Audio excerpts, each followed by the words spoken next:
सिरोंचात उष्णतेचा कहर, तापमान 47 अंशावर, 500हून अधिक वटवाघळांचा मृत्यू. सिरोंचा तालुक्यात उष्णतेचा कहर दिवसेंदिवस वाढत असून तापमानाने तब्बल 47 अंशांचा टप्पा गाठला आहे.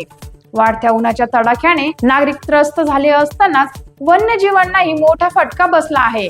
सिरोंचा परिसरात 500हून अधिक वटवाघळांचा मृत्यू झाल्याची घटना समोर आली आहे. सतत वाढणारे तापमान, पाण्याची तीव्र कमतरता आणि मोठ्या प्रमाणात होत असलेली वृक्षतोड यामुळे पर्यावरणाचा समतोल बिघडत चालला आहे.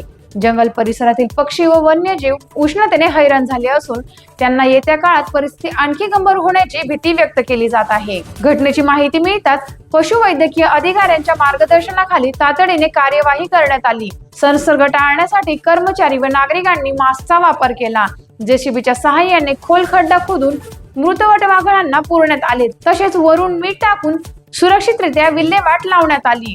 पर्यावरणाचे संतुलन राखण्यासाठी वृक्षतोड थांबविणे आणि मोठ्या प्रमाणात वृक्षारोपण करणे ही काळाची गरज असल्याची भावना नागरिकांमधून व्यक्त होत आहे. टाइम्स ऑफ महाराष्ट्र न्यूज साठी सिरोंचा प्रतिनिधी जाबीर खान यांचा रिपोर्ट.